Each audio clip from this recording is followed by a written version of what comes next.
So you are doing some research here. Yeah, so Cam the intern Got his own podcast. got his own podcast, but it looks good. Looks good. Logos, good Maybe graphics. it sounds good too. Oh, Cam, hardworking kid. Cam? Yeah.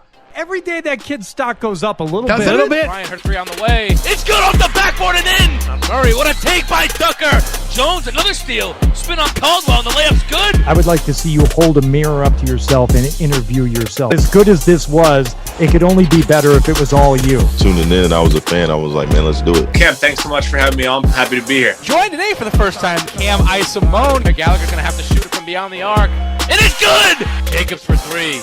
He got it! My goodness, what a shooting performance by Jacobs. I think Cam's Corner is great. Tune in to Cam's Corner. This kid's going to make it. He's going to make it here.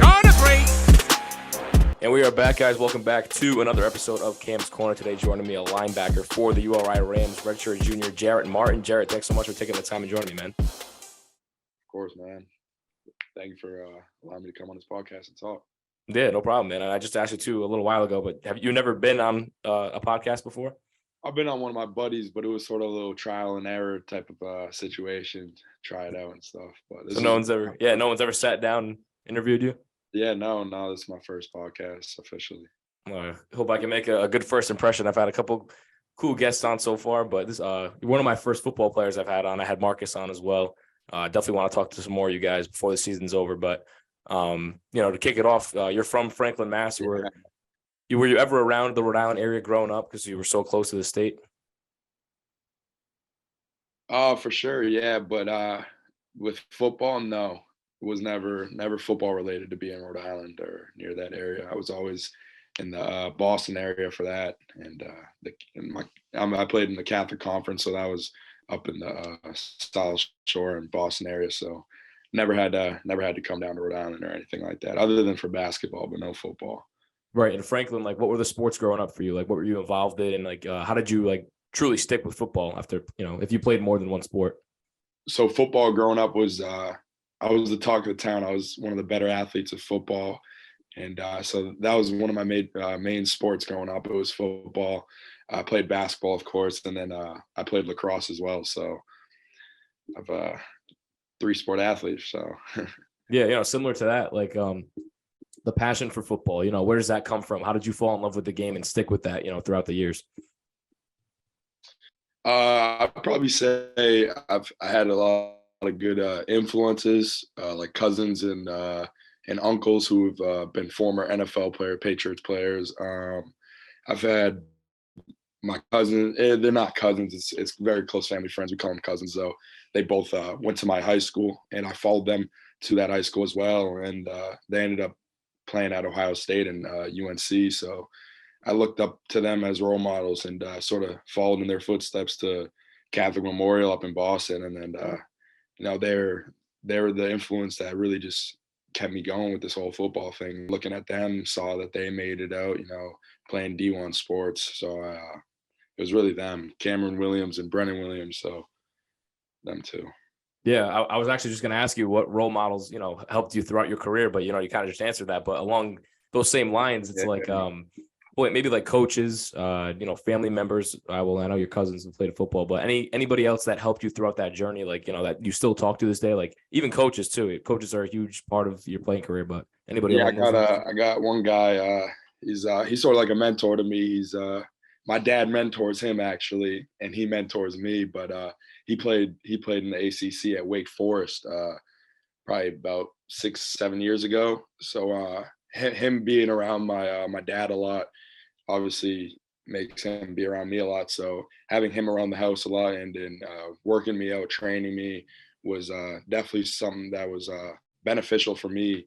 My senior year of high school, going into college, had him around, giving me the tools necessary and then what to expect coming from high school into the next level, playing at the college level. He's playing at the ACC, so it's the highest of the high level of football you could play. So having him in my corner definitely was definitely big for sure. And yeah. And starting off your career, going back to your early days, what was the high school scene like for you? What passions or positions did you find yourself gravitating towards? I know right now you're playing linebacker, but you were a wide receiver in high school as well. So, talk a little bit about that. No, it's actually crazy. My journey's definitely been a wild one. So I played football my whole life up until my freshman year of high school.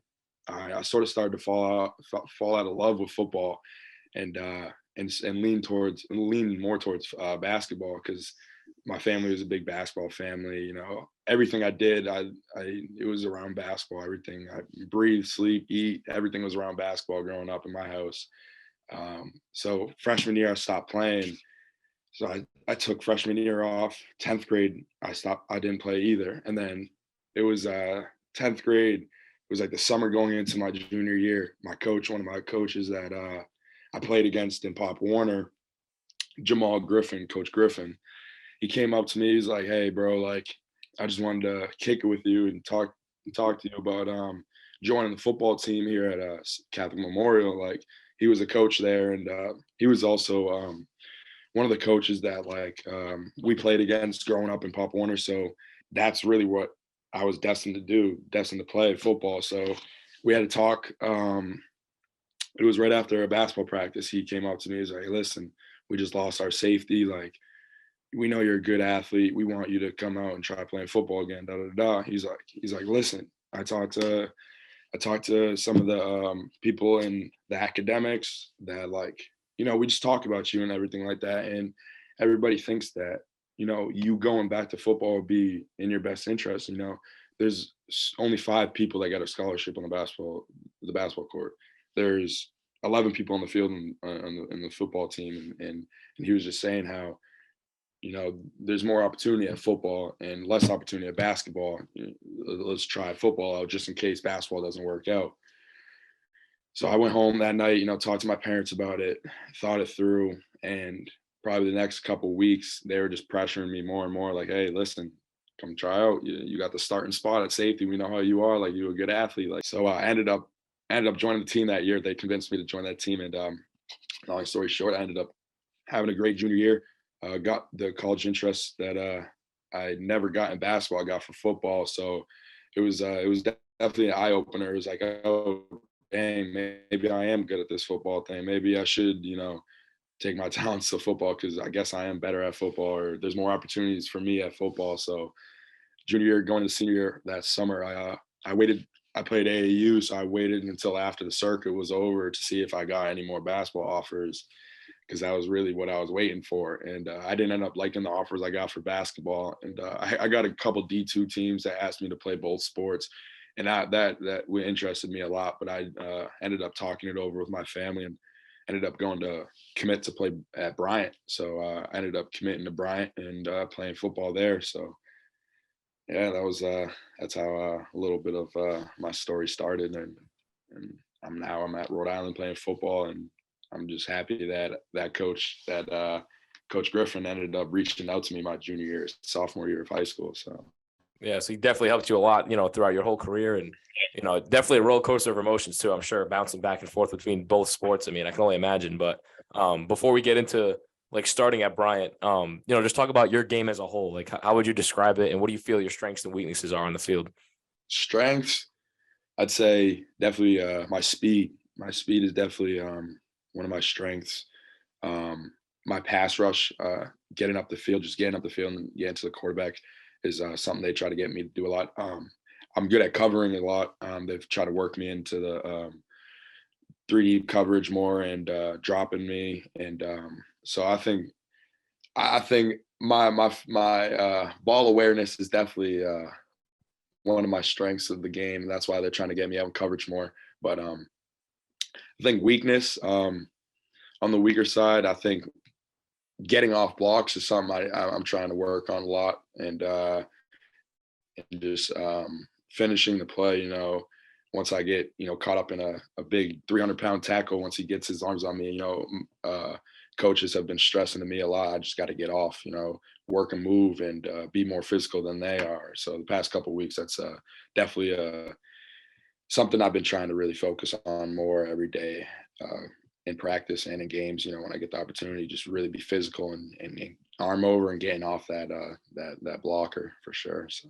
Right. And to start off again, your college career, like you said, at Bryant, coming into the college scene, did you ever experience experiment with like different positions? Like we said, like you played wide receiver in high school. Like, did you know like you wanted to play defense when you came into Bryant, or how did that process work? No, so honestly, I wanted to play offense when I committed to Bryant. Bryant wanted me to play defense, and the whole year, so my senior year, I played offense every single game because I broke my shoulder. So the coaches tried to keep me away from tackling and everything like that. So after I had my senior season, I was like, oh, maybe these coaches don't want me at defense. Like I just balled out on offense. Maybe I'll be a wide receiver once I get to school. You know what I'm saying? So that ended up not working out. They saw me being a long 6'3" safety in the backfield. You know what I'm saying? It's where the game has just really changed, length and getting bigger bodies on the defensive side. So they saw me at defense, and ever since then, I've been just on the defensive side. But when I was at Bryant, I was actually playing safety.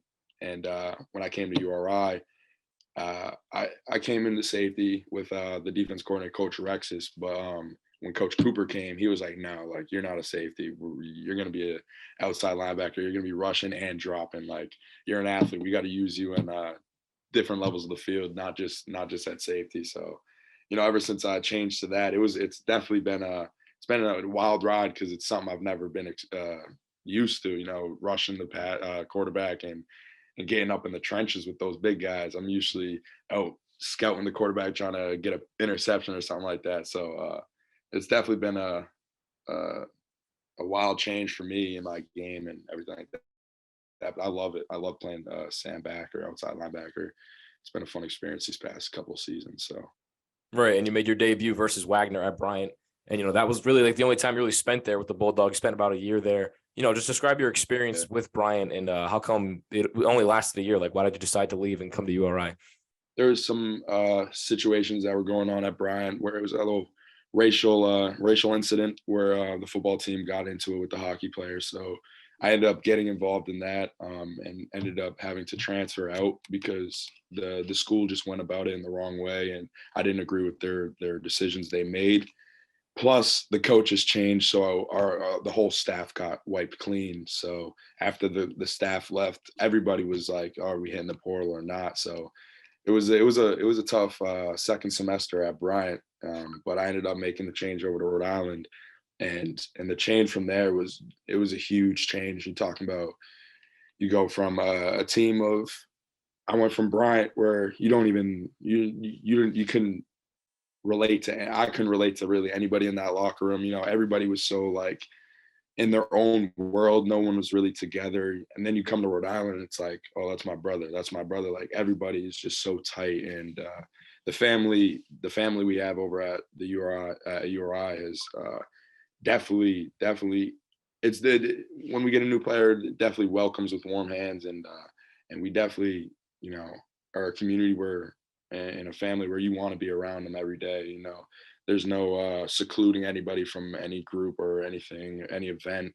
You know, everybody's so together. I think that's why we're so successful. Our team chemistry and how close we are. That's really what makes us so successful and on the field, because we got each other off the field. We're definitely going to get each other's back on the field for sure, and that trust goes a long way for sure. But the change was a huge change for sure from Bryant to URI, and it had a lot to do with that locker room for sure. So Yeah, and I just talked with Ed Lee too for a weekly like recap that we do for the sports media program and everything, and he said the same thing. Like chemistry goes a long way with the success that you guys have had, and it shows. You know what I mean? It shows on and off the field, like how you guys have been able to gel and put together games. And you know, again, going back to like playing against Bryant, you guys played them this year, last year as well. You know, every time you guys play them now, does it feel good to make like a good play or like a good tackle or something like that on the defense? It's nuts, bro. It's nuts. I mean, every time we play them, everybody knows I come from Bryant, so everybody's like, "Hey, bro, just relax. Like this is your game. Just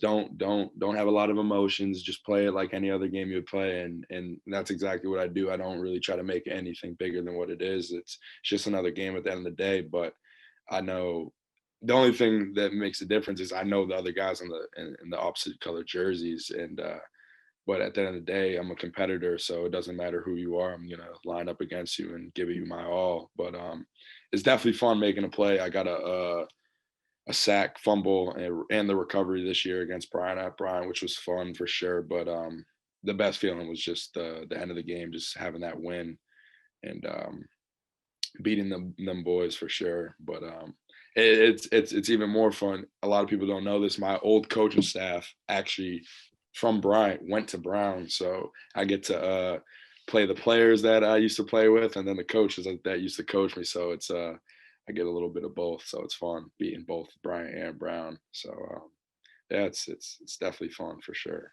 Yeah, definitely a cool experience too as a player, and Yeah. being in that environment for a couple of years now. But again, a year goes by after Bryant, you're at URI, you're fully committed.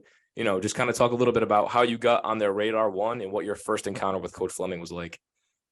So back in high school, I had they had recruited me, and this was my junior season. They had recruited me, but I ended up not getting the full. I didn't end up getting the offer to go to URI.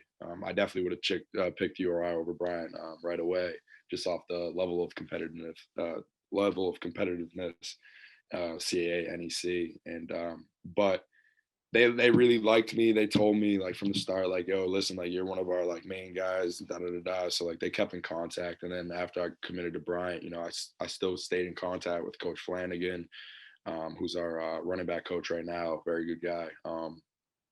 And then once I had gotten into that situation at Bryant, Coach Flanagan was one of the first guys to call me. Them, UNH, and a couple other schools calling me, but it was Coach Flan that really he got me to, commit to URI at the end of the day.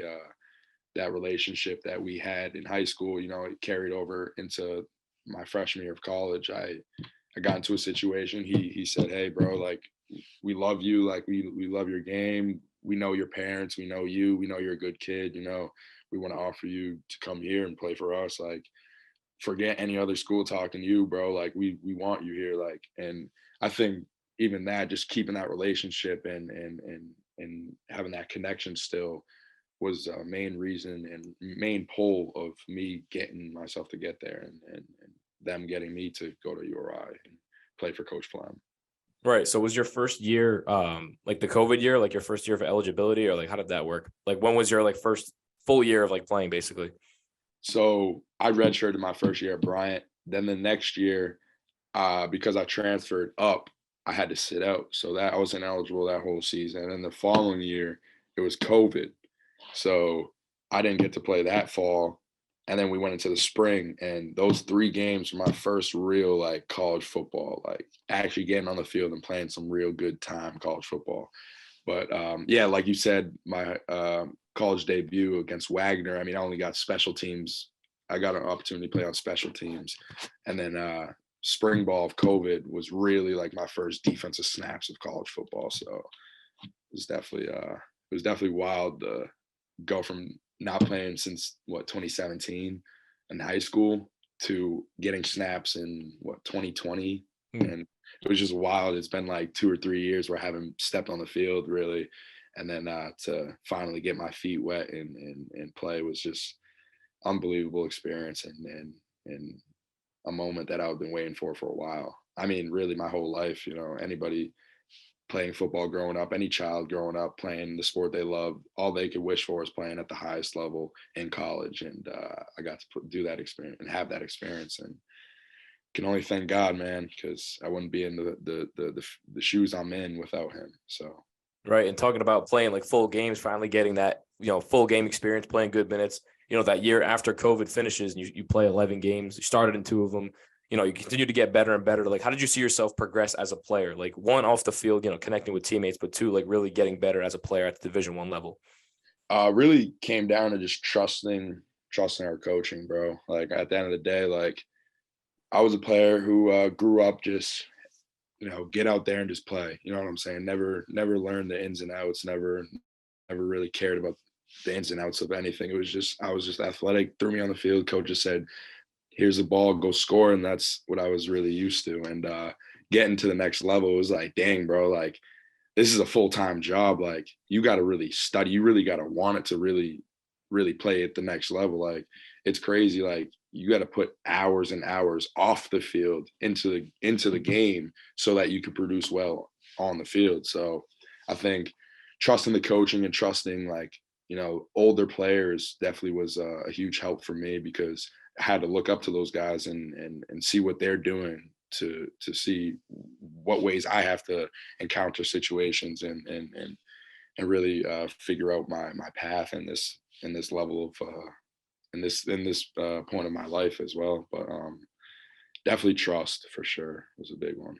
Right. And, you know, now that brings us to, you know, the current day. You know, you guys are 5-3 now, looking for a big win this weekend against Maine. Like I said, I'll be right on the sideline cheering you guys on, taking some film. I'll be there in the press conference room like I always am. But, you know, again, like we mentioned earlier, like team chemistry. Like I talked with Marcus. He said this is one of his favorite years playing college football just because of how close you guys are as a team. And like I said, Ed Lee as well. You know, just elaborate a little bit on that and how that helps you guys win games.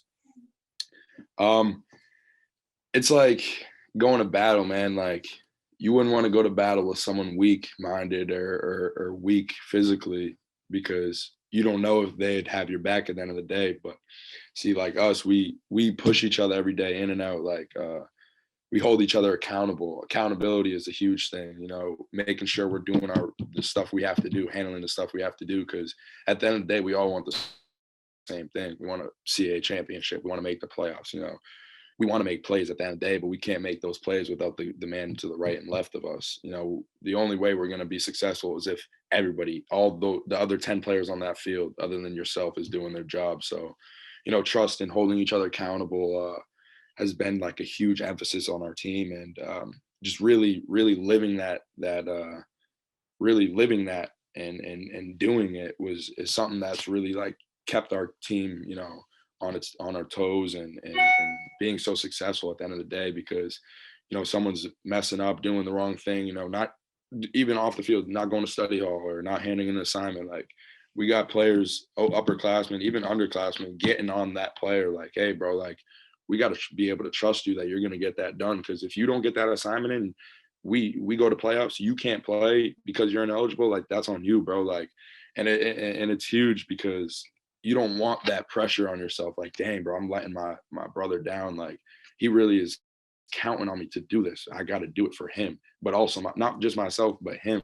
Just I think the fear of letting our brothers down is like a huge part of why we're so successful, because we don't want to let our brothers down. We don't want to let our teammates down. Like, we want to be able to produce for our team so that we can be successful. And accountability and trust is something that comes from like loving each other, man. Like, we really love each other on that field, bro, off and on that field. Like, we're really close, bro. Like, and we just want the best from each other. And that's why we're just so successful. And win or loss, like, we got each other's back. There's no negativity in that locker room. Like, we're always holding each other up, and we want the best for each other. Because at the end of the day, we all been on different teams and winning teams, losing teams. We all been a part of it, but we all know at the end of the day, we need each other at the end of the day to win and be successful. So selflessness and together is something that we preach every day. So. Yeah, definitely. And it's like, it's not even like someone's like stat chasing and things like that. Like, those stats just come natural just because of how close you guys are and how well you guys work as a team, you know. And talking a little bit about like stats, but, you know, like I said, I was in the press conference room that after that game, your first career interception turned into a pick six. You could see the smiles from you and Kasim Hill. You know, just talk a little bit about that adrenaline rush, like, you know, after the game, after that play, and stuff like that throughout. It was nuts, man. Talking about an adrenaline rush. I got to the sideline, I sat down on the bench, and I just puked because really? Yeah, I was filled with excitement. I was getting popped in the head by everybody, so it was just a mix of emotions. It was definitely fun, but I think I was really mostly proud. I wasn't even proud. Obviously I was proud of the pick six and everything like that, but I was mostly proud of myself because of how happy my teammates were of me. You know what I'm saying? Like, coming up to me after the game, like, hey bro, I'm proud of you, bro. Like, you've been working and it finally came through for you. I'm proud of you, bro. Like, getting those compliments, bro, are the biggest or my favorite part of that whole experience, because knowing that my brothers trust me and that I could get the job done for them and making them proud is something that really kept me going and keeps me going every day. So it was definitely a fun experience, though, for sure. Yeah, and to add on to that week, you won CAA Defensive Player of the Year for the first time in your career. You know, like, talk a little bit about that and how it felt to be awarded with that honor. Yeah, man, it was nuts. CA Player of the Week. I got out of practice. I think it was Monday. I got out of practice, and I look at my phone right before I go to lift because I usually don't look at my phone at all. But I was just like, I don't know, it was just something in me. I just looked at my phone before I changed my clothes and ran to lift. But I saw it, and everybody just started going crazy because they saw it at the same time I saw it, and it was a hard drop. I was like, what the heck? Like, I just got defense player of the week. Like, what the heck? Like, I've never even thought about that. Like, that's not something that like I go into the season like, hey, like, or each week I'm like, hey, I need to get this, I need to get that. Like, that's the last thing I think of.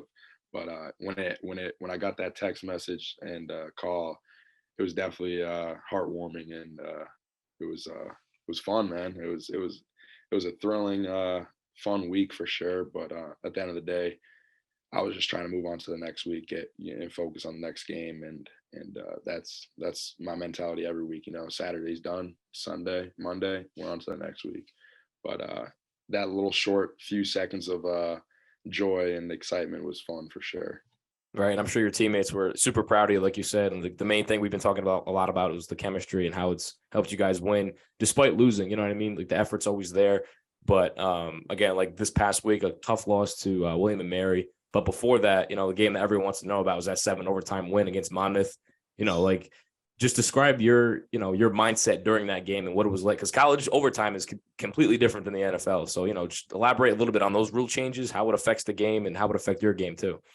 Bro, it was crazy. I've never been in a game like that ever in my life, and probably never will be ever again, because games like that just never really happened. But it's like the longest game in like FCS history between like two schools or something like that. We made a record, but yeah, it was weird. After the first overtime and the second overtime, I was like, all right, we got to score, bro. We got to get off this field. Like, we got to win. Like, dang. And after about 3 or 4 overtimes, we're all just at the edge of our, I guess, seats, or at the edge of the sideline, just like panicking, not panicking, but like, what the heck's going on? This game is crazy. It was just like, whoa. Everything was just happening, and we couldn't score. We get a stop, or we score, they get a stop. It was just back and forth, and it was nuts. But it was the last play, and when Ed Lee caught it, right before Ed Lee caught it, I know me and Stu were in the back, like behind everybody, just trying to get the best view possible, locking arms on our knees, like, bro, we gotta score. When we score, we just all like rush the field, and it was definitely a hell of an experience, and something I'll remember for the rest of my life for sure. Definitely. On the other side of things now, I talked to Coach about preparation for games, like after losses, like we just mentioned about William and Mary. On the road, like, where do you guys go as far as game planning and fixing like little mistakes that might have caused a loss? Because every game that you guys have been in that you guys have lost has been close, except like one of the first weeks against, like, I think it was Delaware, but every other loss has been like by a point. You know what I mean? So like, talk about like preparation as far as like fixing those little tiny mistakes to get those wins in the future. Win or lose, we treat every Monday pretty much the same. We go in and fix the corrections we have to make in practice, with the plays that coach designs up, or the other team had ran the Saturday before. We'll go over those corrections on Monday and fix the plays that we need work on, and plays that we know that the next week's team, that the next opponent we're going to play, is going to attack us on. Hey, we struggled with X, Y, and Z. We got to work on X, Y, and Z this week, so that this next opponent doesn't attack us. And if they do attack us, we can stop it, because we've been correcting it all week on it. But yeah, I mean, we just go over the issues and plays that didn't really work well for us the week prior, and go over it that Monday. And after that Monday comes, we're on to the next week, opponent, and focus on that for sure. Yeah, definitely. And kind of to close everything out that we talked about, 3 more games down the regular season. Again, Maine coming up this Saturday, and this episode will be out today, for like the pregame to warm up for tomorrow. But what's like your mindset now, like going forward? Like, what are you looking to accomplish for yourself in these last few weeks? And again, what are you looking for, like, overall as a team to accomplish? As a team, every week is win. Give our best effort, practice the hardest we can all week, and hopefully on Saturday, the end result will be a win. And, you know, that's our goal. The rest of the 3 games we have left, win out, so that, you know, things look good for us at the end of the season. We could play in December, you know what I'm saying? But at the end of the day, just win out, man. I don't really care about anything statistically. At the end of the day, if I did my job and my coaches are happy with my performance and my teammates are happy with my performance and we win, I'm happy. I'm satisfied, because at the end of the day, it's a win that matters, and a win that's gonna get me more stats to play in the next game. You know what I'm saying? So stats aren't a thing that our defensive players, I know, don't have in our mindset. We don't care about that stuff. At the end of the day, we care about winning and doing our job and not messing up for the man next to us. You know what I'm saying? So going into these next few weeks, I just want to win, man. That's it. Win out and do something that Rhode Island hasn't done in many, many years. So. Right, that's a good point you bring up. It hasn't been done in a while, and you guys are on the right pace, and I wish you the best of luck. Saturday, most recently, I'll be there. I'll be cheering you guys on. If you see me on the sideline, come say what's up. For sure. Will do. Just wanted to close out. Yeah, like, what'd you think of Cam's Corner? Who might you want to see next on the podcast? He was a funny guy. You know, my guy Briss, Chris Arrington, he's injured right now, but he'd be definitely a great guy to have on the podcast. But who you like, offense or defense? Anybody, man. I've been talking a lot with Ed Lee. He's really, really cool, man. And yeah, Ed's cool. That's my guy. Like a cool episode would be like him and Katiro, like at the same time, like something like along those lines. He's a character. He's a funny guy. Definitely them two. Yeah, that'd be a good podcast for sure. I'm sure it would be a funny one too, because them two are clowns. No, it was fun. I liked it for sure. If I did bad, I'm sorry. No, man, it's perfect. I mean, standard stuff. I mess with it a lot. I definitely more confident going into more podcasts if I ever get asked again. But for sure, I appreciate you having me on your show. For sure, it's cool, man. I even called Marcus before. I'm like, hey, bro, like, what do I expect? Like, yeah. How is it? Like, do I have to be nervous? Like, do I have to like plan anything? He's like, nah, bro. Like, Cam's cool. He's a cool guy. He's gonna ask you some questions. He's just gonna chop it up. And I was like, all right, bet, say that. And that's exactly what happened. And I appreciate you for having me on the show and everything, man. Yeah, anytime, man. Like I said, this will be out a little bit later today. I want to put it out before the game starts, and family at home, your friends, team, everyone can see it, and in preparation for tomorrow. So again, I wish you the best of luck. I'll see you on the sidelines, and we'll definitely talk soon, man. For sure. Appreciate you for having me. I'll see you tomorrow. No problem, man. Thank you.